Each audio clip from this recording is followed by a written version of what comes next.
녹화가 안 돼서 다시 찍도록 하겠습니다. 그래서 사실상 이번 세미나를 들으면 완벽하게 웬만한 건 다 구현을 할 수 있는 상황이다라고 보시면 될 것 같고요. 드디어 이번 회차 때 배울 거는 서버랑 어떻게 통신하는지일 거나 그걸 알기 위해서는 일단 비동기 처리가 뭔지 아셔야 되고요. 두 번째로는 서버랑 소통하기 위해서 HTTP라는 우리가 규칙을 정해서 사용을 할 거예요.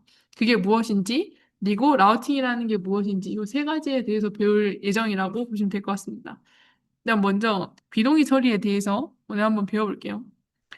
자, 동기랑 비동기 아마 그 프로그래밍 수업 같은 거 배우시면은 많이 들어보셨을 것 같은데, 동기는 하나씩 차례대로 일을 처리하는 거예요. 그래서 여기 옆에 이미지 보시면 동기적 해가지고 1번 일이 끝나야 2번 일을 하고 2번 일이 끝나야 3번 일을 하고 3번 일이 끝나야 4번 일을 하고 있죠.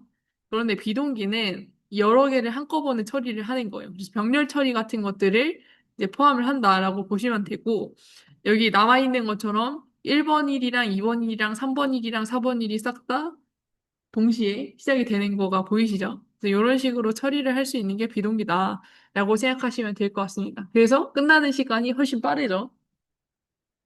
그럼 이게 언제 필요하냐라고 하면 동기는 되게 당연하게도 어떤 일의 결과물을 무조건 받아서 그 다음 일을 처리할 수 있는 경우가 있어요. 예를 들어서 뭐 빨래를 예시로 들어보면 세탁기에다 넣고 나서 건조기에다 넣어야 되지. 세탁기에다 넣기 전에 건조기에다 넣는다든지 그런 일이 생기면 안 되잖아요. 그런 것처럼 어떠한 일의 결과물을 받아서 처리해야 되는 경우는 동기 처리를 해야 되고요. 근데 그거랑 반대로 이걸 처리하는 동안 다른 일을 해야 되는 상황이 있을 수도 있어요. 뭐 예를 들어서 엄청나게 오랜 시간 걸리는 일이 있는데 이것만 붙잡고 있을 수는 없는 거예요. 그래서 남는 손으로는 다른 일을 받아야 될 때, 그럴 때 비동기를 사용한다라고 생각하시면 될 것 같습니다. 그리고 이것도 프로그래밍을 다른 언어로 해보신 분들은 다 아시겠지만 동기에 비해서 비동기가 훨씬 더 구현이 어려워요. 막 아마 수업에서 그런 얘기 할 거예요. 데드락 막 이런 얘기 들어보셨을 텐데 그런 식으로 비동기 처리가 훨씬 더 어렵습니다. 그럼 이제 웹에서는 동기랑 비동기를 어떻게 처리를 하냐라고 사례를 들여서 조금 보여드리려고 하는데, 만약에 유저가 회원가입 정보를 제출해요. 제출한 다음에 값이 유효한지 아닌지 파악을 해서 서버에 요청을 보내는 거. 이거는 무조건 단계가 지켜져야 되죠. 입력값이 없는데 유효한지 안 한지를 검사하는 것도 말이 안 되고, 들어온 값이 없는데 요청을 보내는 것도 말이 안 되잖아요. 그래서 무조건 순서가 지켜져야 돼요. 그리고 여기에서 이루어지는 작업이 엄청나게 적은 시간에 해결을 할 수 있는 거예요. 순식간에 처리가 되는 작업들이다. 근데 반대로 비동기는 엄청나게 오랜 시간이 걸리는 일이 있는 거예요. 뭐 예를 들어볼게요. 요청을 보냈어요, 서버에. 근데 보통 서버에 요청을 보낸 이후에 받는 데까지 시간이 되게 오래 걸릴 수 있거든요. 뭐 서버가 터져가지고 뭐 적절한 응답을 받지 못하는 상황일 수도 있고, 그런 경우에는 상황에 따라서 초 단위의 시간이 걸릴 수도 있고, 정말 최악에는 분 단위의 시간이 걸릴 수도 있어요. 그래서 응답 성공을 받기까지 굉장히 오랜 시간이 걸립니다. 근데 만약에 이걸 동기로 처리하게 되면 뭐가 문제냐면 서버로부터 응답을 받을 때까지 계속 붙잡고 기다리고 있어야 되는 거예요. 그래서 기본적인 브라우저 기능이 동작하지 못할 수 있어요. 예를 들어서 동기 처리로 오랜 시간 동안 기다리다 보면은 스크롤이 안 된다든지, 그 말이 안 되잖아요. 근데 그게 동기 처리를 하게 된다면 가능한 일이다 라고 생각하시면 될 것 같습니다. 그래서 이런 식으로 엄청나게 오랜 시간이 걸리는 그런 작업들에 대해서 다른 일을 수행해야 될 때 비동기 처리를 한다라고 생각하시면 될 것 같습니다. 그래서 제가 좀 사례를 가져왔는데 이거 아마 들어가셔도 괜찮다고 하시는 분들이 있거든요. 근데 저는 이거 마을 준비를 하고 켜야 돼서 컴퓨터가 별로 안 좋아서 그렇습니다. 들어갈 때마다 브라우저가 꺼져가지고 이런 식으로 스크롤 안 되는 거 보이시나요? 저 지금 되게 열심히 스크롤 하고 있는데 스크롤이 안 되거든요. 클릭도 안 돼. 네, 끌게요. 이거 터질 것 같아가지고. 이게 왜 그러냐면, 이 아이콘 사이트인데, 엄청나게 많은 아이콘 에셋들을 내가 지금 브라우저에서 열심히 그리고 있잖아요. 그러다 보니까 에셋이 다 완성되기 전까지는 아무것도 못하는 거예요. 그래서 스크롤이 안 움직인다든지 그런 이슈들이 발생을 하는 거다라고 생각하시면 될 것 같습니다. 그래서 오래 걸리는 거에 대해서는 비동기 처리를 해줘야 되는 이유가 이런 거다라고 생각하시면 될 것 같습니다. 근데 왜 이제 굳이 자바스크립트 얘기를 꺼냈냐면 일반적인 언어들은 뭐 병렬 처리 막 이런 것들을 얘기했을 때 스레드 개념을 보통은 사용을 하거든요. 이것도 아마 여러분들이 파이썬도 스레드였었던 것 같긴 한데 네, 여튼 그렇네요. 파이썬이나 C++ 이런 애들은 스레드 개념을 사용을 해서 처리를 하거든요. 근데 자바스크립트는 희한하게도 스레드 개념이 따로 없어요. 물론 내가 임의로 만들 수는 있거든요. 근데 기본적으로는 이제 스레드의 개념이 존재하지 않는다. 싱글 스레드다. 그리고 이 자바스크립트가 그런 이런 비동기 처리를 하려면 내가 일을 할 수 있는 또 다른 스레드가 있어야지만 비동기 처리가 되지 않나? 라고 생각하실 수 있잖아요. 근데 그거를 이벤트 루프라는 개념으로 처리를 할 수 있게 해줍니다.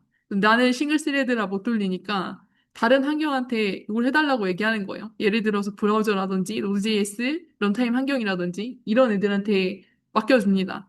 그런 것들을 이벤트 루프라고 해요. 그래서 자바스크립트는 조금 더 희한하다. 일반적인 언어랑 다른 면이 있습니다. 그래서 들어가기 전에 조금 아시면 좋은 게, 막 제가 앞에서 뭐 엔진 막 이런 얘기를 했잖아요. 이게 뭐냐면, 브라우저는 이제 우리가 이런 식으로 보고 있는 웹페이지를 렌더링해서 보여주는 소프트웨어고, 여기에 자바스크립트 엔진이 있거든요. 얘는 자바스크립트 코드를 해석하고 실행해주는 곳이에요. 크롬에서는 V8이고, 다른 곳에서는 또 다른 엔진을 사용을 하거든요. 그래서 브라우저 크롬 안에 자바스크립트 엔진 V8이 있다라고 생각을 하시면 되고, 이런 비동기 처리는 이 자바스크립트 엔진 안에서 돌아가는 거다라고 생각하시면 될 것 같습니다. 그리고 제가 이벤트 루프 설명을 길게 하려다가 그냥 영상 하나로 대체를 하려고 해요. 요거 들어가서 한 번씩 꼭 보시고, 구현을 할 때 직접적으로 이벤트 루프가 뭐지 막 이런 식으로 궁금해 하실 필요는 없을 것 같고 근데 기본적으로 이런 것들이 되게 기본 개념이거든요. 되게 기본 개념이고 여러분들이 만약에 취준을 하신다고 하면 무조건 물어보거든요. 그래서 관심 있으시면은 이 관련된 개념들 싹 다 익혀보시는 게 좋을 것 같습니다. 근데 이 수업에서는 넘어갈 거예요. 왜냐하면 저희가 다뤄야 될 게 너무 많기 때문에 이거는 직접 스스로 공부를 해보는 것으로 하도록 하겠습니다.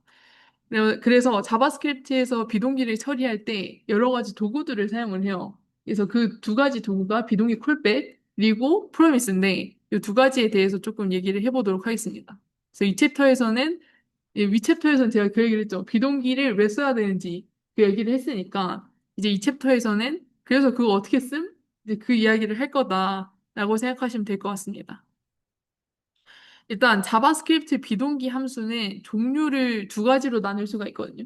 비동기 콜백이 있으시고 그리고 프로미스 형태로도 작성을 할 수 있어요. 이두 개를 다 알려드릴 거고 두 개 다 쓰고요. 네, 그래서 둘 다 알아두셔야 된다라고 생각하시면 될 것 같습니다. 일단 첫 번째로 배울 게 비동기 콜백이에요. 이 방법부터 먼저 알려드릴게요. 왜냐하면 이게 제일 오래됐기 때문에. 네, 비동기 콜백이 뭐냐면 비동기에서 처리하는 함수들을 모두 다 콜백 함수로 넘겨서 만들어서 넘겨주는 거예요. 이제 콜백 함수라고 하면은 여러분들이 무의식적으로 쓰셨을 텐데 어떤 함수의 파라미터로 매개 변수로 들어가는 함수라고 보시면 돼요. 예를 들어서 요 set timeout이라는 함수가 있죠. 이 함수 안에 화살표 함수가 하나 더 들어간 게 보이시죠? 이런 것처럼 함수 안에 들어가는 함수를 콜백 함수다 라고 생각하시면 되겠습니다. 그래서 기본적으로 우리가 콘솔 로고 이런 애들은 동기적으로 작동을 하거든요. 근데 set timeout 같은 경우에는 2초 뒤에 실행되는 어떤 함수를 내가 지정을 해줄 수가 있거든요. 요거는 언제 몇 시간 뒤에 실행이 될지를 결정을 하는 파라미터고요. 요 첫 번째 인자로 들어가는 건 그때 실행을 할 함수가 뭔지를 넣어주는 거거든요. 그래서 그런 식으로 비동기 처리를 할 수 있게 해 해주는 내장 함수다라고 생각하시면 될 것 같습니다. 그래서 동기적으로 작동하는 함수들은 원래대로 잘 작동을 해요. 뭐 코드 시작 첫 번째 뜨고 set timeout 실행 후에 다음 코드 실행 이 두 개가 찍히죠. 근데 set timeout 안에 들어가 있는 요 함수 있죠. 얘는 비동기 함수의 콜백이거든요. 이 콜백 함수는 2초 뒤에 실행이 될 거예요. 그래서 실제로 찍어 보시면 요거를 어이구야 이제 인스펙트 들어가서 찍어 보실 수가 있거든요. 그러면 2초 뒤에 이렇게 3번이 찍히는 게 보이시죠? 그래서 동기는 순서를 잘 지켜서 실행이 되고 이런 식으로 콜백으로 넣어준 거는 이 지정한 2초 뒤에 실행이 되는 거를 확인하실 수가 있어요. 근데 이거를 우리가 실행을 했다고 하더라도 막 브라우저가 멈추고 그러지 않거든요. 그래서 이 함수가 실행될 때까지 2초를 그냥 모든 걸 다 붙잡고 기다리고 있는 게 아니라 얘는 얘대로 잘 실행되게 대기를 걸어놓고 브라우저는 다른 일을 할 수 있도록 한다. 그래서 그런 의미에서의 비동기 처리라고 생각하시면 될 것 같습니다. 이해가 되시죠? 근데 이렇게 쓰면은 솔직히 와닿지가 않거든요. 그래서 이걸 현실에서는 어떻게 쓰냐라고 했을 때 좀 더 자주 쓰는 패턴으로 제가 적어봤습니다. 예를 들어서 뭐 그런 경우가 있을 수 있겠죠. 유저 데이터를 받아서 화면에 띄워줘야 돼요. 근데 이제 화면은 우리가 만들기가 너무 귀찮으니까 그 콘솔 로그로 띄우는 걸 한번 실행을 해볼게요. 그럼 첫 번째로 fetch 유저 데이터로 유저 데이터를 받은 다음에 디스플레이 유저 데이터로 띄워줘야 되겠죠. 그럼 이걸 어떻게 구현하냐면 이 fetch 유저 데이터라는 친구 안에다가 그 다음에 실행해줘야 되는 거를 콜백으로 집어넣어줘요. 그쵸? fetch 유저 데이터 다음에 디스플레이 유저 데이터를 실행해야 되잖아요. 네, 그런 식으로 넣어주고요. 그리고 fetch 유저 데이터에서는 여기에서 받은 콜백 있죠? 이 콜백을 비동기 작업이 끝난 다음에 실행이 되게 설정을 해두면 되겠죠? 이런 식으로 수행을 해줄 수가 있어요. 비동기 처리를 하면. 그래서 만약에 요거를 그럼 실행을 해봅시다. 요것도 동일하게 실행을 한번 해보면 얘가 지금 다른 작업 수행을 계속 하고 있는데 그 외에 이제 비동기 작업들을 수행을 해주는 거죠. 뭐 서버에서 사용자 데이터를 가지고 와서 내 정보를 띄워줬죠. 이런 식으로 비동기적으로 처리를 할 수 있게 해줘요. 이 순서를 잘못 썼네. 이게 1, 2, 3, 4인데 여튼 그렇습니다. 이런 식으로 비동기 콜백을 사용하는 것도 하나의 방법이다라고 생각하시면 되겠습니다. 근데 비동기 콜백을 그렇게 자주 쓰진 않거든요. 물론 비동기 콜백을 써야만 하는 함수들이 있어요. 그 내장 함수들 중에서 써야 하는 것들이 있는데 그럼에도 불구하고 비동기 콜백을 저는 그렇게 자주 사용하지는 않습니다. 왜 잘 안 쓰냐면 첫 번째로는 가독성 이슈가 있어요. 예를 들어서 여러 개의 비동기 작업을 처리해야 될 수 있거든요. 유저 데이터를 가지고 오고, 그, 그 유저가 주문했었던 내역을 가지고 오고, 거기에서 결제 정보를 가지고 오고, 그리고 배송 정보를 가지고 오는 작업, 네 가지 작업을 해야 된다고 했을 때, 이 순서대로 다 콜백을 넣어줘야 돼요. 이런 식으로. 겟 유저에서 받아온 결과물을 오더한테 넣어주고, 그 결과물을 페이먼트에 넣어주고, 이런 것들이 다 수행을 해줘야 되는 거잖아요. 그러다 보니까 코드가 오른쪽으로 밀리거든요. 이런 것들을 콜백 지옥이라고 부릅니다. 이제 누군가가 굉장히 긴 짤을 하나 만들어 놨는데, 이게 굉장히 많아지다 보면은 이런 식으로 엄청나게 길어지는 게 보이시죠? 이런 것들이 되게 가독성 이슈가 있기 때문에 사람들이 고민을 한 거예요. 꼭 이렇게까지 해야 될까? 조금 더 좋은 방법이 없을까? 그런 고민을 하게 되었고요. 그리고 두 번째로는 콜백을 실행하는 함수를 믿어야 돼요. 첫 번째는 많이 들어보셨겠지만 두 번째는 살짝 와닿지 않으실 수 있는데 예를 들어서 앞에 함수가 고장이 나면 뒤에 함수가 같이 고장이 나요. 제가 근데 말의 순서를 조금 잘못한 것 같은데 콜백을 실행하는 함수를 믿어야 된다는 게 정확히 어떤 거냐면 이런 식으로 콜백을 받아서 getOrders라는 함수가 실행을 하고 있잖아요. 그러면 모든 함수가 콜백을 잘 실행을 해줘야 돼요. 그래야지 모든 절차에 대해서 잘 결과물을 낼 수가 있겠죠? 그런데 인간은 완벽하지 않잖아요. 그러다 보니까 모든 함수를 잘 쓴다는 보장을 할 수가 없거든요. 그러다 보니까 앞에 함수가 고장나면 뒤에 함수가 무조건 같이 고장나는 패턴이 그렇게 좋지가 않아요. 그래서 콜백을 실행하는 함수를 믿어야 된다는 거. 예시를 조금 들어보면 내가 뭐 뭔가를 만졌는데 막 한 번 버튼을 눌렀는데 주문이 막 5번이 들어가요.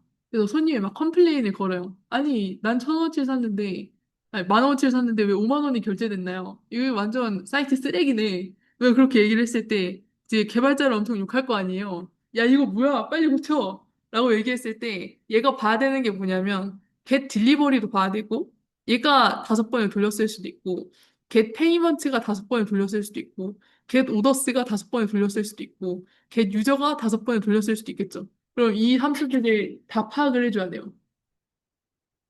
그래서 제어권을 이 함수들이 다 가지고 있다는 게 디버깅의 이슈가 될 수 있다라고 생각하시면 되고요.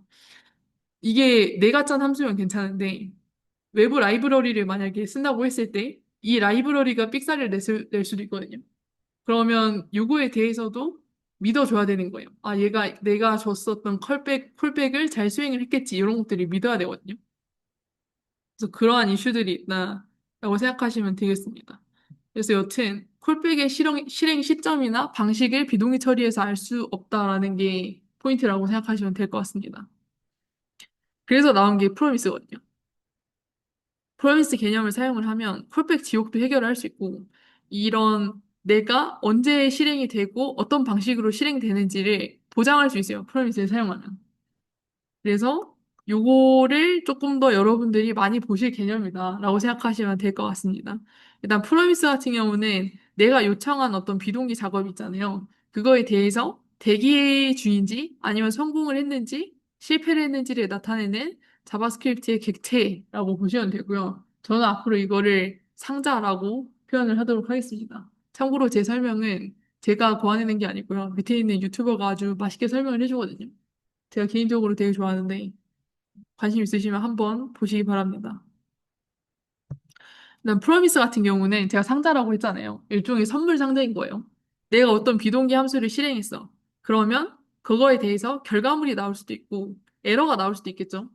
그리고 상태가 하나 더 있어요. 대기 상태가 있을 수 있어요. 그래서 상자를 하나 두고 그 결과물은 상자 안에다가 잘 보관을 해줘요.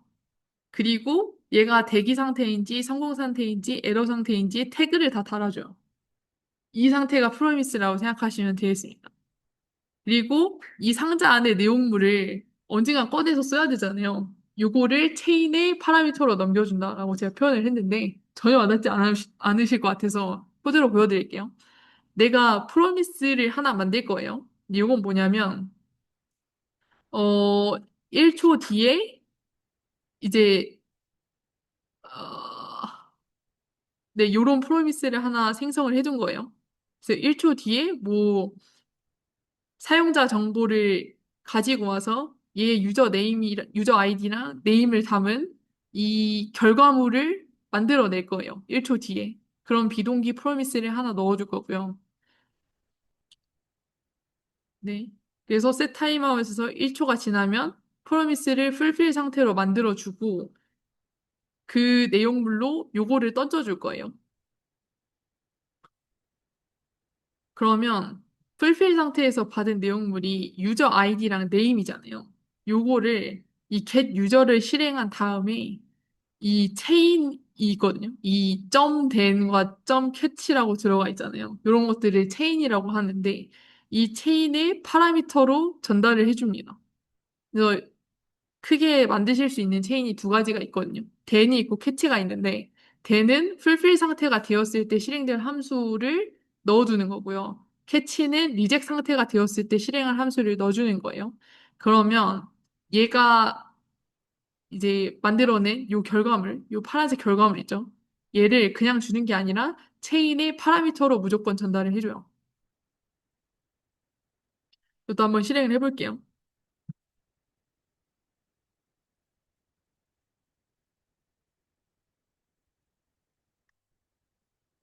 음. 그러면 1초 뒤에 받은 사용자 정보 이렇게 딱 나오죠. 그러면 요 유저라는 거에서 그, 이 프로미스가 가지고 있었던 이 내용물을 잘 받아가지고 이 체인 안에 있는 애한테 던져준 거죠. 그런 식으로 상자 안의 내용물을 까볼 수가 있다라고 생각하시면 될 것 같습니다. 그러면 기존의 콜백 함수랑 조금 비교를 해볼게요. 예전에는 get user라는 함수가 콜백을 무조건 가지고 있어야 되거든요. 그리고 얘가 콜백을 직접 실행을 했죠. 근데 얘는 프로미스가 알아서 체인 안에서 풀어주고 내용물도 얘가 관리를 해주죠. 그래서 get user랑 콜백 함수가 완전 분리가 되어 있어요. get user랑 이 안에 있는 콘솔 로그가 전혀 관련이 없잖아요. 이제 그런 식으로 소유권을 제어할 수 있다라고 보시면 될 것 같습니다. 그래서 여러분들 반드시 이해해야 되는 게 결과물이 상자 안에 있어요. 그래서 그 상자에서 꺼내 오려면은 이 체인 있죠? 체인 안에 있는 A의 첫 번째 파라미터로 받아올 수 있는 거예요. 그게 규칙입니다. 프로미스에. 그래서 여러분들이 보통 많이 실수를 하시는 게 결과물을 얘가 바로 반환을 하지 않거든요. 무조건 체인의 파라미터로 받아야만 된다. 그래서 만약에 get user 1 실행했으니까 바로 결과물 나오겠지? 그러고 이렇게 쓰시는 분들 있거든요. 이게 좀 더 뭔가 직관적이잖아요. 근데 실제로는 이 상자 자체를 가지고 오시는 거거든요. 그래서 상자 안에 내용물을 얻고 싶다면 풀필 상태에서 콜백 함수의 인자로 무조건 받으셔야 되는 거예요. 이 상자를 가지고 온다고 안에 있는 결과물을 가지고 올 수가 없어요.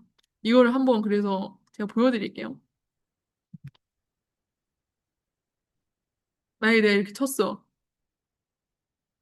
그러면 이 리절트 있죠? 리절트는 이렇게 펜딩 상태의 펜딩이었는데? 아니고 이렇게 프로미스 자체를 가지고 오는 거거든요. 얘 안에 데이터를 가지고 오는 게 아니다. 이 상자 자체를 지금 리절트가 가지고 있는 거가 보이시죠? 그래서 유저 아이디랑 네임 앨리스는 어디에서도 찾아볼 수 없어요.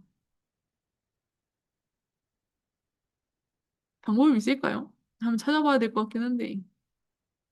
여튼 이 프로미스 자체는 여기 안에 있는 유저 아이디랑 네임이랑은 전혀 가지고 있지 않다라고 보시면 될 것 같습니다. 그럼 이걸 어떻게 해야 되냐? 아까 말씀드렸듯이 콜백 함수의 인자로 받아야지 얘가 결과물인 거예요. 요거 get 유저 자체는 그냥 상자 자체입니다.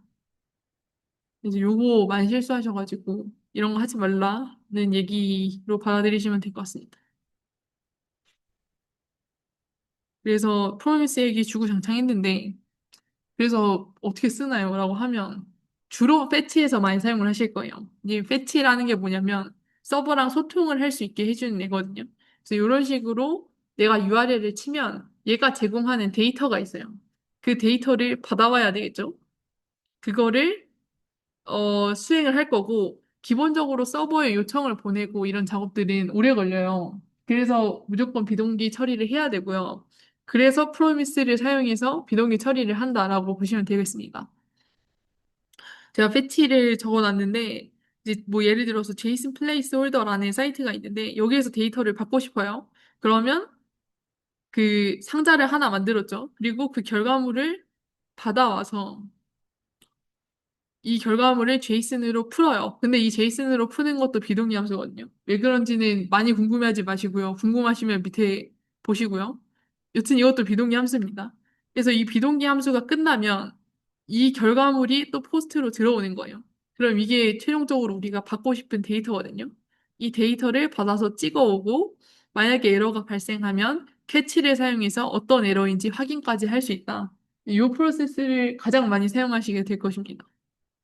그래서 좀 정리하면 패치된 정보를 프로미스로 담아온다. 그리고 리스폰스를 제이슨으로 잘 풀어준다. 그래서 잘 사용을 하면 된다. 라고 보시면 될 거예요.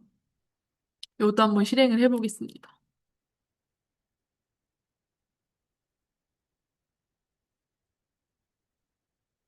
어이? 아, 콜스가 뜨네요. 얘가 막아놨나 봐요. 여튼 에러가 발생해서 그 에러를 얘가 뿜고 있죠. fail to patch 막 이러면서. 이런 식으로 에러가 났는지 안 났는지도 얘가 다 관리를 해준다라고 보시면 될 것 같습니다. 요거 잘 익혀두세요. 제일 많이 쓸 거예요. 네, 여튼 그래서 프로미스 이야기 계속 했고요.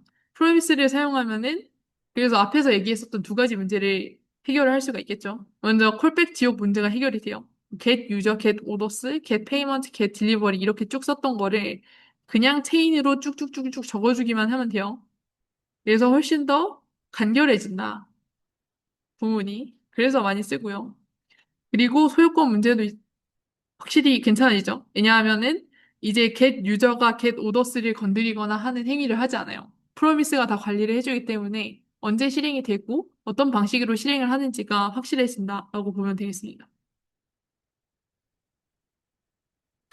근데 아까 이제 예시로 보여드린 게 이렇게 쓰지 말라 그랬잖아요. 이렇게 쓰면 결과물 안 나온다. 무조건 체인 안에서 결과물을 가지고 와야 된다라고 말씀을 드렸는데 실제로 이렇게 실수하시는 분이 많거든요. 그 이유는 이게 훨씬 더 직관적이어서 그래요. 여러분들이 많이 써왔었던 패턴이잖아요. 된, 막 이렇게 쓰는 것보다는 그냥 바로 내용물을 가지고 오면 안 돼? 라는 그 욕구가 있으실 텐데, 똑같이 개발자들도 그런 욕구를 가지고 있었고요. 그래서 함수 파라미터로 받아오는 대신에 정말 그냥 이 상태로 익숙한 형태로 받아올 수는 없을까? 라고 생각해서 나온 게 어싱크 어웨이트이다라고 생각하시면 되겠습니다. 이거 된 캐치 너무 더러워요. 라고 불호하시는 분들도 있거든요. 저는 사실 그렇게까지 불호할 건지는 잘 모르겠긴 한데, 아무튼 그들 사이에서는 약간의 종교 전쟁이다라고 생각하시면 되겠습니다. 아무튼 그래서 어싱크 어웨이이라는 개념이 등장을 하게 됐어요. 예를 들어서 get 유저라는 거에서는 내용물을 가지고 오려면 무조건 파라미터에서 유저를 꺼내왔어야 됐죠. 근데 만약에 await을 사용하게 되면 get 유저에 대해서 await을 앞에다 그냥 붙여주면 되거든요. 그리고 이 await을 사용할 함수 앞에서는 반드시 어싱크를 붙여줘야 돼요. 그래서 이 await에 대한 이 유저는 무조건 결과물을 바로 반환하도록 설정을 해둔 거라고 보시면 되겠습니다. 그래서 get 유저를 기존에는 체인을 사용해서 파라미터로 꺼내왔는데 이제 그러지 않고 await만 잘 쳐주면은 바로 그냥 우리가 쓰던 익숙한 패턴으로 사용을 할 수 있다라는 점에서 얘도 굉장히 더 많이 쓰는 것 같아요. 프로미스 체이닝보다는 얘를 더 많이 쓰는 것 같다. 근데 실제로는 둘 중에 뭐가 더 낫냐라고 했을 때 그냥 상황에 따라서 필요하면 쓰세요. 약간 그런 느낌인 것 같습니다. 둘 다 익혀두시면 좋아요.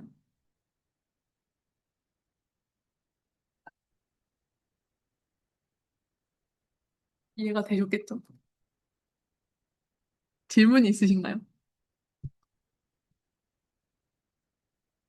저는 항상 세미나를 진행할 때마다 걱정이 되거든요. 다 알아서 질문을 안 하는 사람도 분명히 있을 거고, 다 몰라서 질문 안 하는 사람도 분명히 있을 텐데, 저한테 DM으로 물어보셔도 되거든요. 어차피 제가 토요일 날 시험이 끝나가지고, 내일 시험 봅니다. 그래서 내일 시험 끝나고 답변을 좀 드릴 수 있을 것 같아서, 궁금하면 DM 주세요. 불쌍하죠, 여러분. 여러분들은 이렇게 살지 마세요. 다음으로 HTTP 프로토콜 배우도록 하겠습니다. 이제 HTTP 프로토콜을 그럼 뜬금없이 왜 배우냐라고 하면 우리가 비동기 처리를 제일 많이 사용하는 때가 언제냐면 서버랑 소통을 할 때란 말이죠. 근데 서버랑 소통을 할 때 그냥 냅다 소통을 할 수가 없어요. 우리가 지켜줘야 되는 여러 가지 규약들이 있거든요. 그런 의미에서 HTTP 프로토콜이라는 개념을 알아야 된다라고 생각하시면 될 것 같습니다. HTTP에 대해서 간단하게 설명을 드릴게요. 제가 규약이라고 했죠. 우리가 뭐 예를 들어서 서브웨이에 갔어요. 아, 여기 밑에 퀴즈노스? 여기 퀴즈노스 갔어요. 퀴즈노스 가서 블블블블블블블라고 얘기하면 미친 사람처럼 볼 거 아니에요. 내가 어떤 상품을 주문하고 싶어? 그러면은 저는 어떤 상품을 사고 싶어요라고 얘기하는 게 이제 인간 사회에서의 규약이잖아요. 그런 식으로 어떤 클라이언트가 어떻게 이야기를 해야 되고 서버는 그거에 대해서 어떻게 응답을 해야 된다. 이런 것들을 규약으로 만들어둔 게 있거든요. 그것 중에 하나가 HTTP예요. 그래서 이제 클라이언트가 서버한테 보낼 때 지켜야 되는 게 있고, 서버가 클라이언트에 보내야 될 때 지켜야 되는 규칙이 있어서, 크게 리퀘스트랑 리스폰스로 나눠서 볼 수가 있고요. 그 두 개가, 다 중요하고, 다 아셔야 됩니다. 네, 리퀘스트부터 볼게요. 이제 리퀘스트는 뭐냐면 클라이언트가 서버한테 어떻게 요청을 하면 되는지 그거에 대한 형식이라고 보시면 돼요. 그래서 크게 세 가지거든요. 구조가 시작줄, 헤더, 바디 이렇게 되어 있는데 시작줄은 맨 첫 번째 라인이고요. 헤더는 여기 이 중괄호 없는 파트죠. 이 중괄호 없는 파트 전체 그리고 중괄호 있는 파트가 바디예요. 근데 꼭 중괄호가 들어가냐? 그건 아니거든요. 근데 보통은 중괄호가 들어가니까 그렇게 구분하셔도 돼요. 자세하게 배우시고 싶으면 컴공에 이런 수업 있나? 모르겠네요. 찾아보세요. 그래서 일단 시작줄부터 한번 볼게요. 시작줄 같은 경우는 어떤 요청 형식인지 이게 포스트라고 적혀 있는 게 보이죠? 요청 형식이라고 하거든요. 요청 형식과 어디로 요청을 하고 있는지 그리고 프로토콜 버전이 몇인지 요거를 담은 라인이라고 보시면 됩니다. 그래서 요청 형식이 굉장히 중요한 개념이거든요. 주로 사용하는 거를 말씀드릴게요. 주로 사용하는 거는 get, post, patch, put, delete가 있거든요. get 같은 경우는 데이터를 받아오는 애고, post는 데이터를 생성하는 친구, 그리고 patch는 수정하는 애고, delete는 삭제하는 애예요. 네, put이 조금 특이한데, put 같은 경우는 없으면 생성하고, 있으면 바꿔줘요. put을 생각보다 많이 써요. 예, 매일 하시는 분들이 풋 말고 패치 써야 되는 거 저도 약간 그렇게 알고 있었는데 상황에 따라 다르고요. 풋을 써야 될 수도 있어요. 그거는 백엔드 친구가 알아서 잘 해줄 거니까 굳이 모르셔도 되는데 여튼 뭔가를 수정하거나 생성을 할 때 풋이라는 메서드를 사용하는 경우도 있다라고 보시면 되겠습니다. 그래서 요 다섯 가지를 제일 많이 사용한다라고 보시면 될 것 같아요. 그래서 요청 형식 반드시 기억하셔야 돼요. 되게 직관적이고 좋죠. 포스트는 안 직관적이긴 한데 나머지는 직관적이어서 좋은 것 같습니다. 그리고 패스가 있어요. 이제 이거 같은 경우는 내가 데이터를 받기 위해서 어디에 접속을 해야 되는지 이 정보를 보는 건데 예를 들어서 우리가 네이버 뮤직에 들어간다고 치면은 이 네이버 서버가 어디 있는지를 알려주는 이 파트가 있거든요. 이게 도메인이라고 되어 있죠. 예를 들어서 구글 같은 경우에 이걸로 볼까요? 요 닥스 구글닷컴 여기는 이제 구글이 가지고 있는 서버 이름이거든요. 서버 주소? 이 서버 주소를 인간이 조금 이해하기 쉽게 만든 이름 같은 거다라고 보시면 되고요. 이 도메인 같은 경우는 이 music.naver.com이라는 이 네이버 뮤직 서버가 있을 거 아니에요. 이 네이버 뮤직 서버에 접근할 수 있는 네, 주소 중에 하나다라고 생각하시면 될 것 같아요. 여기 앞에 프로토콜 붙어 있고 우리가 지금까지 사용하고 있었던 HTTP 프로토콜에 따라서 응답을 할 거다라는 말이고요. 그 뒤에 막 뭐가 붙죠? 이게 뭐냐면 서버 안에도 경로가 엄청 많을 거 아니에요. 뭐 서버가 하나의 요청만 처리하는 것도 아니고 막 몇백 개, 몇천 개의 다양한 요청들을 처리를 해야 될 건데 그 처리 중에서 어떤 거를 처리해야 될지에 대한 거를 패스로 구분을 할 수 있어요. 뭐 예를 들어서 직관적이죠. 탑 10에 있는 거를 가지고 와주세요. 이런 건데 이것도 이 네이버 뮤직에 있는 어떤 요청이냐를 알고 싶어 하는 패스라고 생각하시면 될 것 같아요. 말이 지금 계속 꼬이는데 이 서버에 어떤 거를 요청을 할지를 패스를 통해서 표현을 할 수 있다라고 생각하시면 조금 더 편할 것 같고요. 그 이외에 뭐 파라미터 이런 개념이 있는데 이 같은 경우에는 이제 음, 데이터를 전달을 하는 방식이라고 생각하시면 돼요. 뭐 예를 들어서 여기를 볼까요? 어, 프레그먼트군요. 여기 슬라이드 아이디하고 아이디 어쩌고저쩌고 이렇게 나와 있는 거 보이시죠? 이게 뭐냐면 내가 지금 보고 있는 이 슬라이드가 있잖아요. 얘 아이디를 데이터로 던져준 거거든요. 그럼 서버에서 이 edit이라는 것만 보고 아, 이 슬라이드 여기를 수정을 하는 거구나 라는 걸 얘가 알 거잖아요. 그래서 이 패스에 대해서 추가적인 정보를 던지고 싶을 때 이런 파라미터를 사용을 해줄 수가 있어요. 그런 목적으로 사용하는 거다라고 보시면 될 것 같고요. 네, 이렇게 해서 시작줄은 아셔야 되는 거 두 개, 요청 형식 아셔야 되고요. 패스 아셔야 되고요. 두 가지만 사실 잘 알아두시면 나머지는 조금 짜잘짜잘한 내용이라 괜찮을 것 같습니다. 그 다음으로 시작줄 봤으니까 헤더 볼게요. 헤더 같은 경우는 메타데이터의 모음 이렇게 되어 있는데 이제 이 요청이 어떤 요청인지에 대한 진짜 메타데이터라는 표현이라고 밖에는 설명 못 드리겠네요. 뭐 예를 들어서 어, 이 얘를 지금 수행을 하고 있는 서버가 누구인지, 호스트가 누구인지, 죄송해요, 막 보이네요. 지금 그런 정보라든지, 아니면 이 콘텐츠에 대한 정보를 어떤 유형으로 던져줄 것인가, 길이는 얼마인가, 뭐 이런 정보들이 있는데, 지금은 아직까지는 안 중요하고요. 나중에 인증 이런 파트 갈 때 헤더는 더 자세히 다룰 거나, 지금은 그냥 모르셔도 상관없다. 브라우저가 그냥 자동으로 만들어주니까 알아서 그냥 잘 쓰시면 됩니다. 우리가 지금까지 일단 아셔야 되는 거는 요청 형식이랑 패스 그 두 가지만 알고 계시면 되고요. 다음으로 바디는 제일 아래에 있는 부분이거든요. 클라이언트에서 뭔가 서버한테 제공을 하고 싶은 데이터가 있을 거잖아요. 물론 그거를 파라미터로 제공을 해줄 수도 있지만 모든 걸 다 파라미터로 넣어줄 수는 없는 거거든요. 그래서 그런 것들을 바디에 넣어서 제공을 해줄 수가 있어요. 네.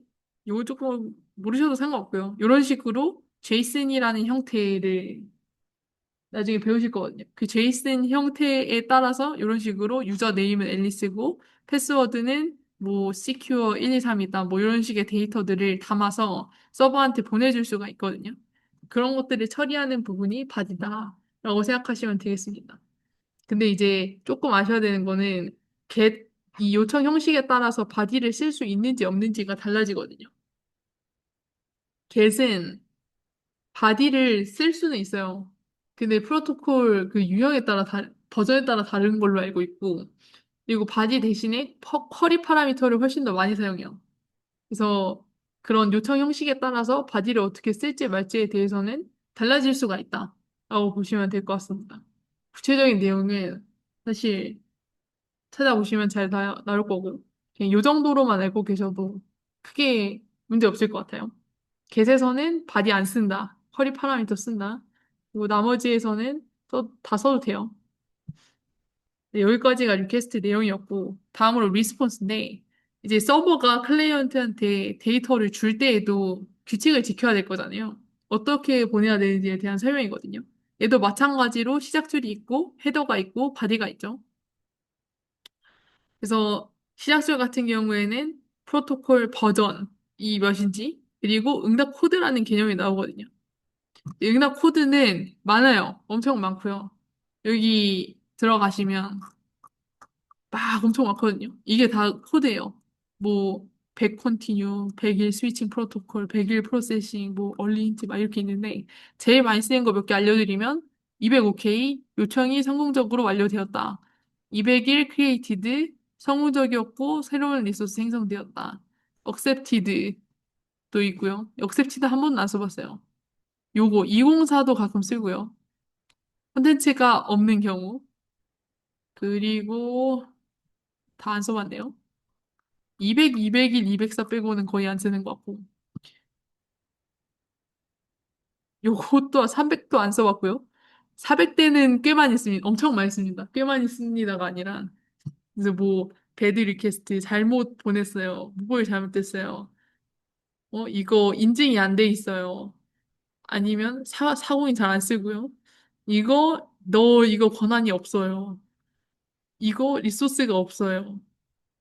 이 메서드 없어요. 뭐, 이런 것들을 이뭐 컨플릭트도 많이 쓰고요. 여러 가지 내용들이 있거든요. 그래서 이런 뭔가 서버가 클라이언트한테 알려주고 싶은 내용들. 서버가 터졌어요.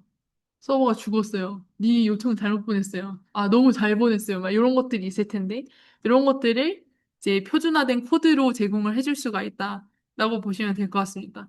그래서 보통 2로 시작한 애들은 성공한 거에 대한 내용이고 2001, 2002 막 이런 식으로 붙는 그런 것들은 상세하게 어떤 성공인지에 대한 설명을 담은 거다라고 보시면 될 것 같고요. 근데 3으로 시작한 거는 리다이렉션, 그리고 4가 앞에 붙으면 클라이언트 에러, 그리고 5가 어쩌고저쩌고 붙으면 서버 에러거든요.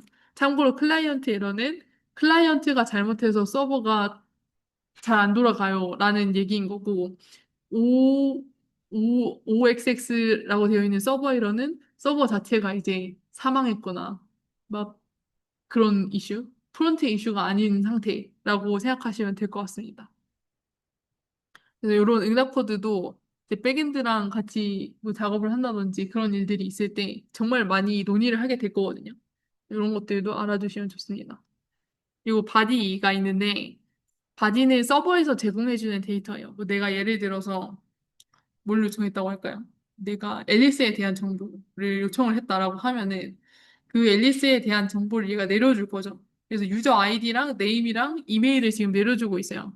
그런 것들을 바디를 통해서 전달을 한다라고 보시면 되겠습니다. 별거 없어요. 그래서 간단하게 복습 한번 하면 리퀘스트 보내는 거에서 제일 중요한 거 요청 형식 아셔야 되고요. 그리고 패스는 그냥 정해진 거 쓰면 돼요.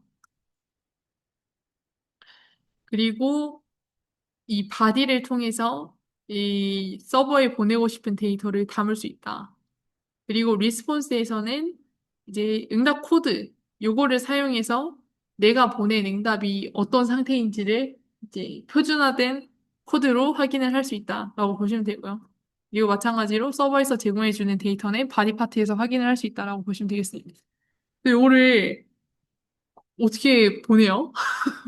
막 주구장창 써놨는데 그래서 HTTP 어떻게 쓰냐라고 하면은 우리가 웹 아닌 데서 쓰는 방법이 있어요. 뭐 컬로 보낼 수 있거든요. 이제 여러분들이 아마 내장이 되어 있을 텐데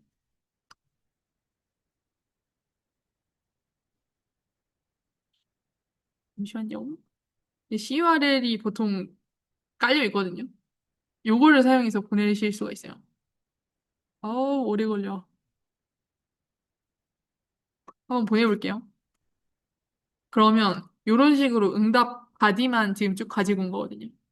이런 식으로 받아올 수 있어요. 그리고 내가 만약에 어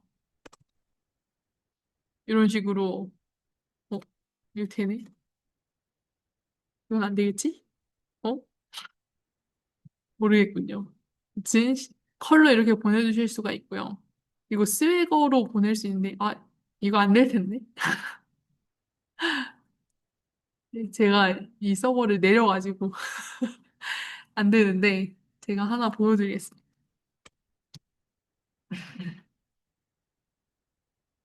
어,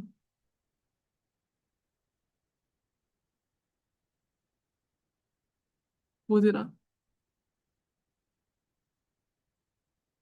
제가 잠시 쉬는 시간을 가질 때 제가 스웨거로 보내는 거, 그냥 그럼 되겠다. 잠시만요.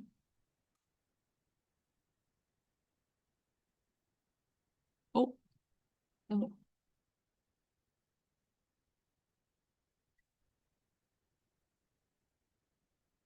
여기군요. 이거 되나? 되네. 이제 여러분들 스위프티 많이 쓰시나요? 참고로 이건 스위프티의 허가를 받지 않고 보여드리는 건데 나중에 스위프티 사람 만나면 모르는 척 하셔야 됩니다. 이런 식으로 우리가 사용하고 있는 이런 것들 여기 따로 분류를 해놓진 않았네요. 근데 이제 폴더별로 분리를 하실 수도 있고요. 이런 식으로 버전 관리도 할 수 있어요.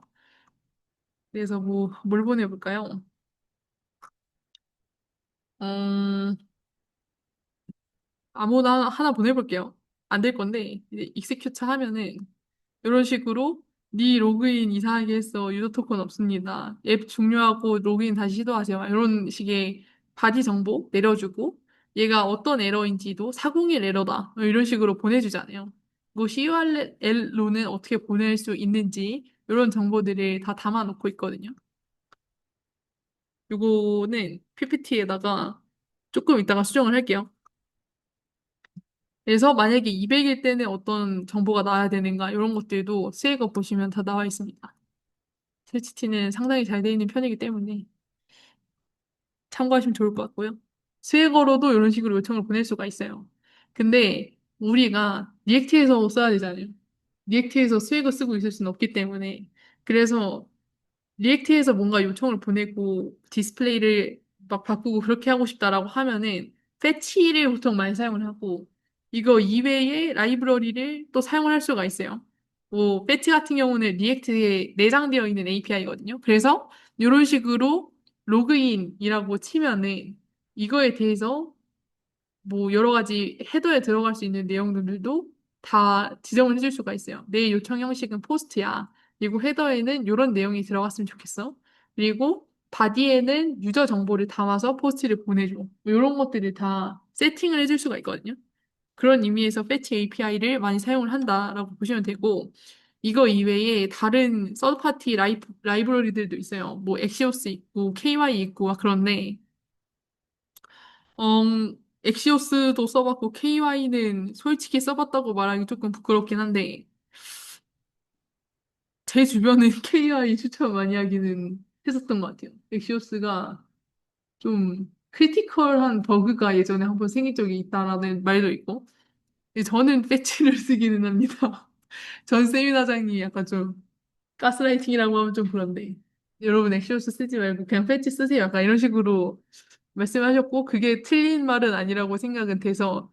근데 이제 또 KY 쓰는 친구는, 아, 니 왜 패치 쓴? 원시인이냐? 막 이런 얘기 하는데, 이제 여러분이 어떤 거를 쓸지는 한번 찾아보시고, 좋은 거를 찾아보시면 좋을 것 같고요. 근데 기본으로 처음에 배울 때는 패치 쓰는 거를 권장을 드립니다. 엑시오스나 KY는 조금 더 숙련이 되고 나서 패치가 어느 정도 잘 이해가 된다라고 하면은 그때 쓰시는 거를 추천드립니다. 그래서 지금 50분이거든요. 한 10분 쉬고 실습 하나 간단하게 해보고 과제 설명하고 마칠게요. 9시에 봅시다.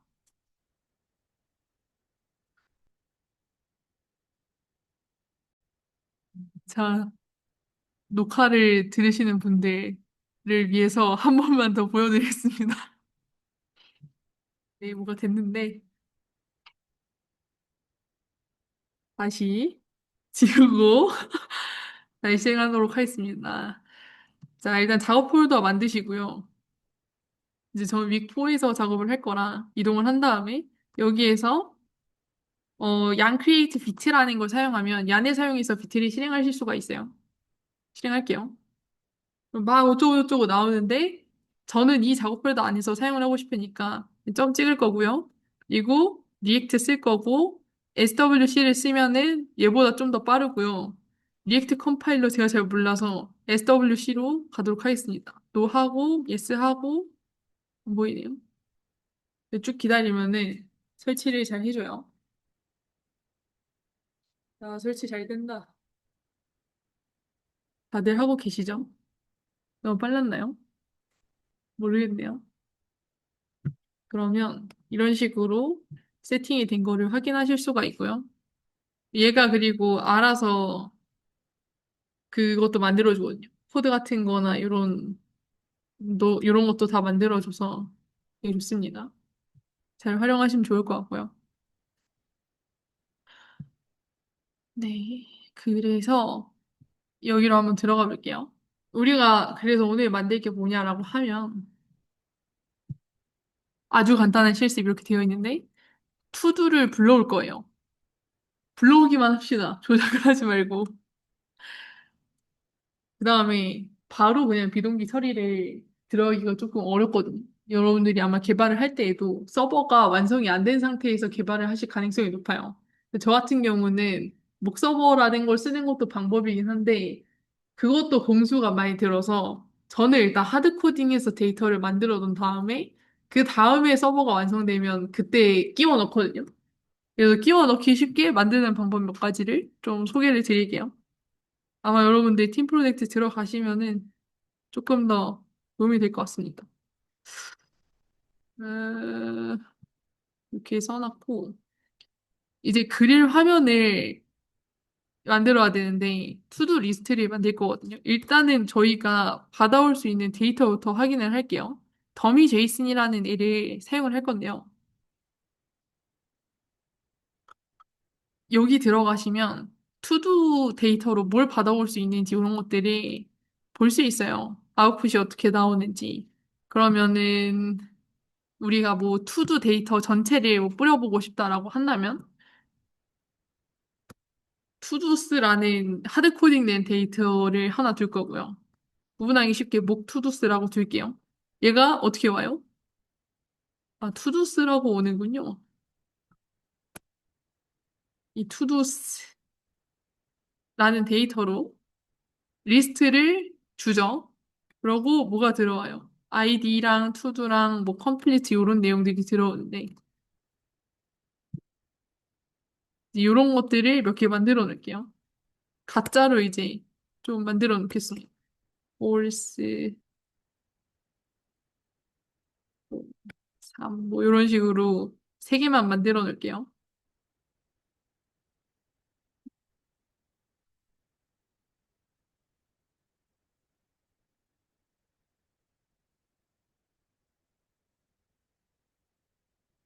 이런 식으로 만들어 놨어요. 그럼 이제 목 투두스를 쓸 건데 아, 여기 뒤에 더 있네요. 투두스 뒤에 뭐 토탈이 얼마인지 뭐 스킵이 얼마인지 뭐 리밋이 얼마인지 이런 정보들이 나와 있죠. 그래서 목투두스가 이렇게 내려올 거다라는 거를 저희가 이미 알고 있으니까 정해진 걸로 직접 받아오진 않았으니까 이렇게 하드 코딩을 시켜놓고 만들 거예요. 이제 어떻게 만들 거냐면 스테이트 일단 없이 완전 그냥 찐 하드 코딩으로 만들어 볼게요. 뭐 있을까? div 태그 하나 넣고 여기에다가 저는 약간 보고하고 있는데 to 리스트 막 이렇게 만들어 놓고 여기 안에다가 이제 뭐 여러 가지 데이터도 있겠죠. 뭐 그러면서 여기 안에서 목 데이터를 쓸 거예요. 뭐 예를 들어서 목 투두스에 있는 투두스 데이터를 쓸 거고 얘를 전체를 다 보여줄 거죠. 그래서 맵 함수 사용해서 어 id to completed user id가 이렇게 있는데 유저 아이디는 안 쓸 거니까 이렇게만 두고 누구에 대해서 리스트 태그를 만들어 줄게요. 리스트 태그를 어떻게 만드냐면 여기 키값 넣어줘야 되죠. 웹 함수 쓰니까 키값으로 아이디를 넣어주고 여기에 스팬 태그로 투도 넣어주고 이제 제가 너무 급발진하는 것 같은데 양해해 주세요. 이거 이렇게 키워서 보여드릴게요. 이거 되나? 안 되네. 아쉽군. 그리고 뭐 할까요? 인풋, 인풋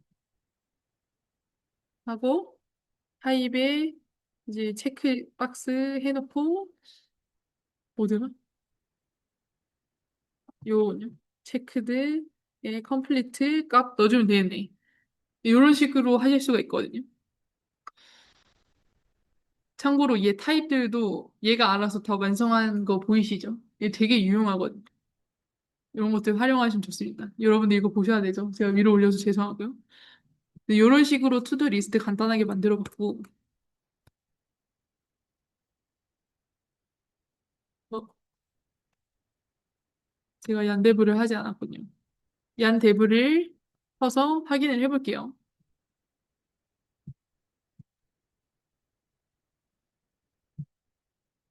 이런 식으로 데이터가 나오는 거 보이시죠? 이 앱-css 적용 안 하는 걸로 하도록 하겠습니다. 수도 리스트 어쩌고 그래서 여기 true, false, false 해놨는데 다 적용이 된 거 보이시죠? 그래서 잘 됐구나라고 확인이 되었어요. 이런 식으로 하드 코딩을 해서 일단 형태를 만들어 두고요. 그 다음에, 어, 이거에 대한 거를 결국 스테이트로 관리를 해줘야 되거든요. 데이터를 받아오면은 렌더링이 되고, 뭐 못 받아오면은 에러 메시지를 띄우고 그런 것들을 처리를 해야 되잖아요. 그러다 보니까 이제 이런 데이터들을 저장을 해줄 투두스라는 스테이트를 만들어서 여기에 목투두 대신에 넣어주고 싶은 거예요. 투두스를 한번 만들어 봅시다. 투두스 해놓고 이제 스테이트 쓴다고 했으니까 여기에 use state 써주면 되겠죠? 그래서 기본 상태는 빈 리스트인데 얘가 이제 올려보시면 투두스 올려보시면 never 하고 리스트 나왔죠. 이러면 안 되거든요. 이제 우리가 가지고 오고 싶은 거는 투두 타입 그대로를 가지고 와야 되기 때문에 이 투두스에 대한 타입을 조금 지정을 해줘야 돼요. 위에 거 여러분들 다 치신 걸로 알고 여기다가 적어드릴게요. 이제 타입을 저희가 지정을 해줘야 됩니다. 그래서 투두라는 타입을 만들어 줄 거예요. 참고로 타입은 보통 뭐야? 타입은 보통 이런 식으로 쓰거든요. 뭐야 이거?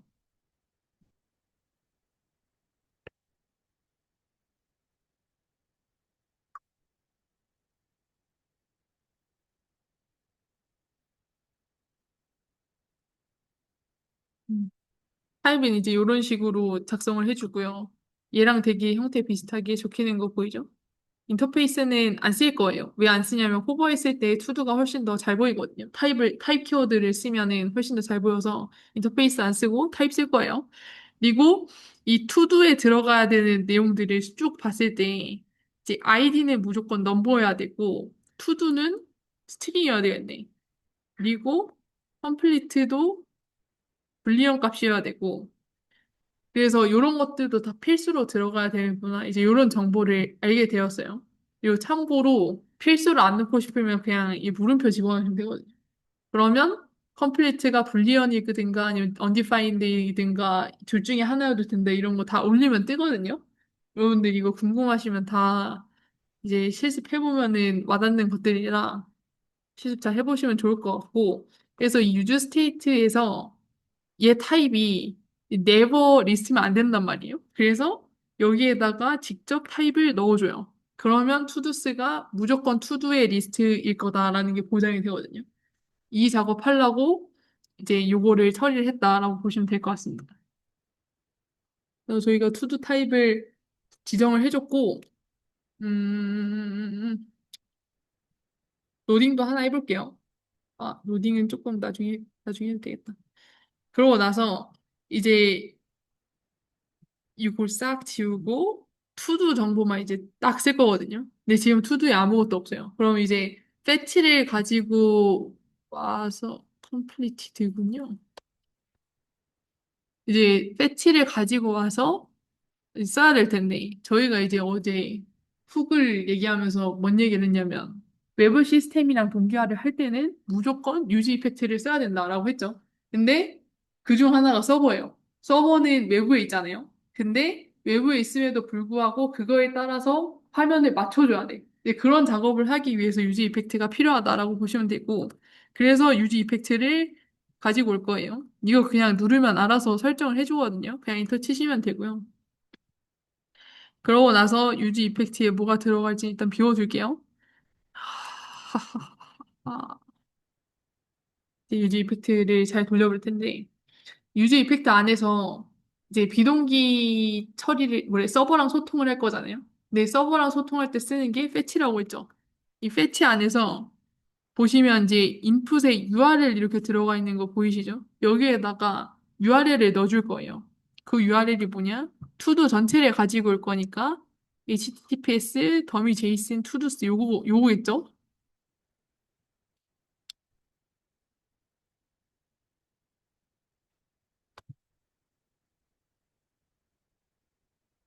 그쵸?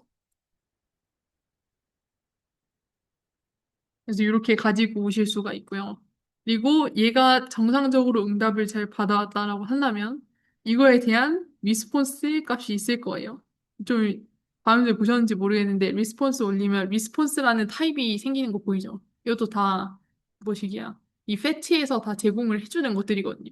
배치도 다 타입이 있습니다. 그래서 리스폰스가 가지고 있는 타입을 저희가 추정을 할 수가 있고요. 그리고 이거를 그냥 쓸 수 없어요. 제이슨으로 변환을 해줘야 되거든요.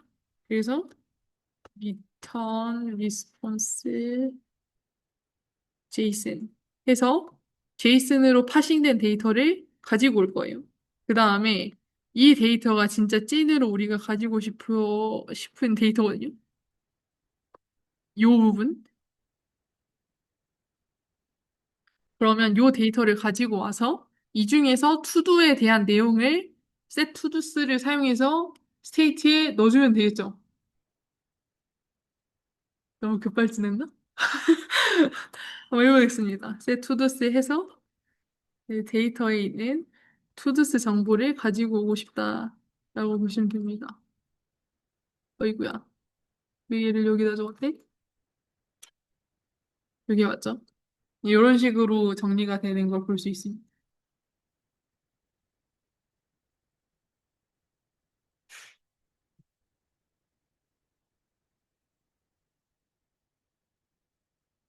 여기까지 따라오세요. 그러고, 어이? 네, 그러면 이렇게 쫙 뜨는 게 보여요.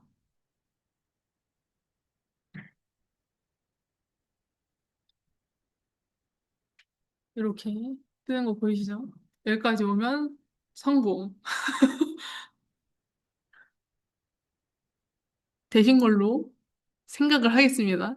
그러고 나서 이제 여기 보이시면 아시겠지만 로딩하는데 시간이 걸려요. 이런 식으로. 그리고 에러가 생길 수도 있거든요. 뭐 예를 들어서 뭐 URL이 뭐 잘못됐어. 그러면 에러가 생길 수도 있잖아요. 에러는 어떻게 보냐면 이제 네트워크 탭에 들어가셔서 새로 고침하면 배치만 볼 수 있거든요. 이런 식으로 사공사가 뜬 게 보이시죠? 이런 식으로 에러 같은 것도 다 처리를 해줘야 되고, 로딩도 사실은 다 처리를 해줘야 되거든요. 그러면 그런 것들에 대한 처리를 어떻게 하는지도 다룰게요.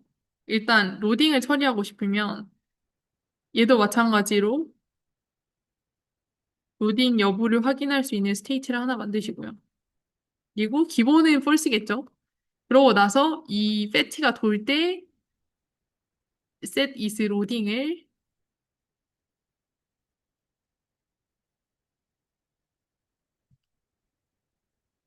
아, 어디에다 넣어야 될까?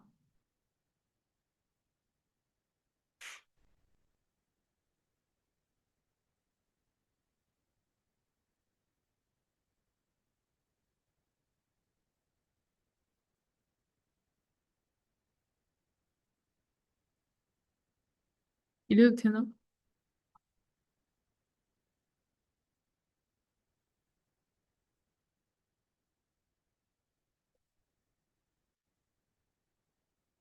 이거 되나 한번 볼게요. 음,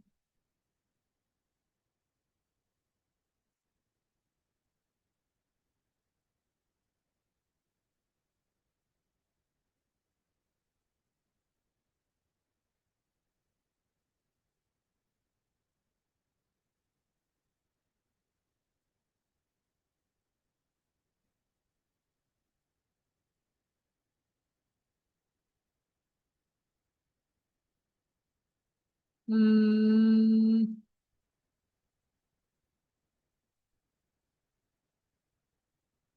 왜 안 될까요? 진짜 모르는.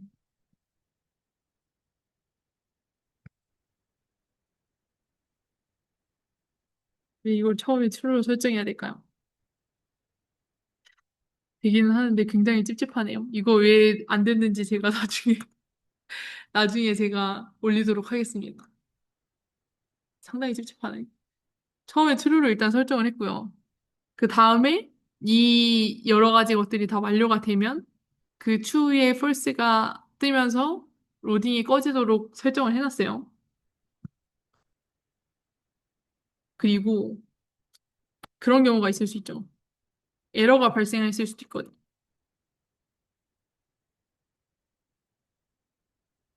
기본 없는 걸로 할게요.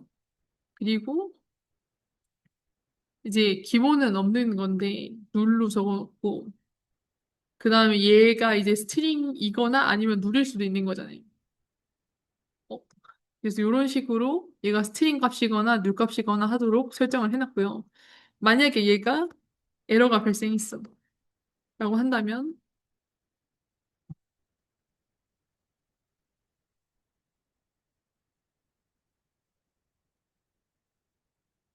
그러면 에러를 넣어줘요.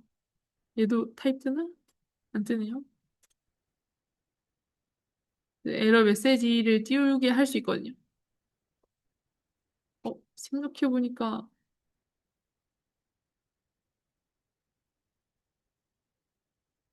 왜 이걸로 계속 해놨지? 쉽긴 한데. 그래서 만약에 에러가 물이 아니라고 한다면 그러면 어,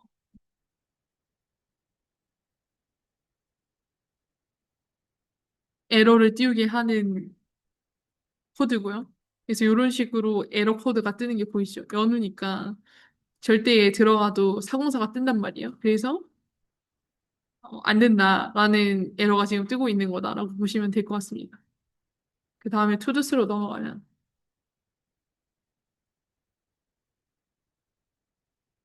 투두스로 넘어가면 이제 로딩 중임도 뜨고 딱딱 보이는 게 보이시죠? 그래서 이런 것들을 처리할 수 있다라고 보시면 될 것 같습니다. 여기까지 되셨는지 모르겠네요. 다들 타자를 안 치는데? 여튼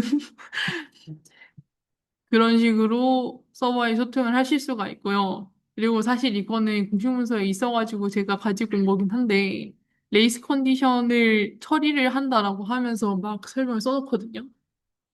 근데 여러분들이 문서를 보면 이해가 안 되실 것 같긴 해서 간단하게 설명을 드리면 칠판을 써도 되나요?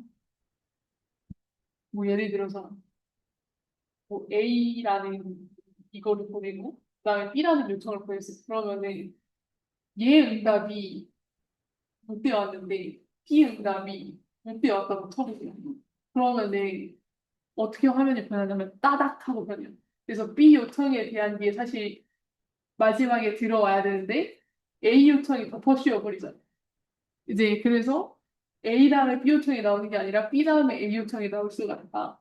이런 것들을 강제하려면 B 요청이 오면 그냥 끊어버리면 되거든요. 얘 A 요청을 에 따라서 그 업데이트를 안 하면 되는 문제라 그렇게 진행하시면 됩니다.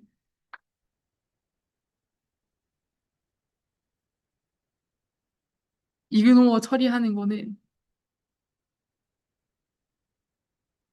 여러 방법이 있는데요. 조금 더 궁금하시다라고 하면은 이 레이스 컨디션 예시하면서 엄청 써놓은 거 있거든요. 아, 요거 좋죠. 요거 닉, 뎁, 조, 막 이렇게 쳐놨을 때 이렇게 보여야 되는데 계속 이제 이런 식으로 네 바뀌는 게 보이시죠? 이렇게 보이면 안 되고 어떤 식으로 보여야 되냐면 막 눌러놨으면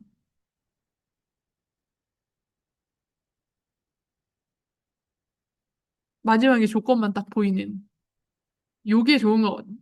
그래서 이거 처리하는 방법을 알려드리면 이거 벗어났네? 죄송해요. 몰랐네요. 이 이그노어라는 거를 넣어주면 돼요. 이그노어 false를 넣어주고요. 이거 그냥 솔직히 문서에 있는 거 그대로 따라치는 거거든요.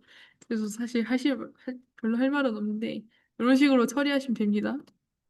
여기 이 데이터 받아오실 때 만약에 이그노어가 으악, false라면 실행이 되는 거예요. 그래서 이그노어를 할 수 있도록 만약에 이그노어를 해야 되는 데이터가 들어왔다라고 한다면은 자꾸 막혀요. 무시를 안 하고 업데이트를 하고 만약에 무시를 해야 되는 상황이라고 하면 데이터 업데이트가 안 되는 거죠. 그런 식으로 진행을 하실 수가 있고요. 그리고 마지막에 이거를 설명해야 되는데 이제 클린업 함수라고 있거든요. 모르겠으면 찾아보세요. 마지막에 유즈 이펙트가 끝날 때 이그노어를 켜서 뒤에 들어오는 거는 싹 다 그냥 팅팅팅팅 막아버릴 수 있도록 해주는 거다라고 보시면 되고요. 이해 안 되셔도 정상이고 궁금하시면 찾아보세요. 이런 식으로 해도 네, 정상적으로 잘 동작하는 거 확인하실 수가 있어요. 이렇게 간단하게 투두 리스트를 서버 요청으로부터 불러오는 거를 해봤고요.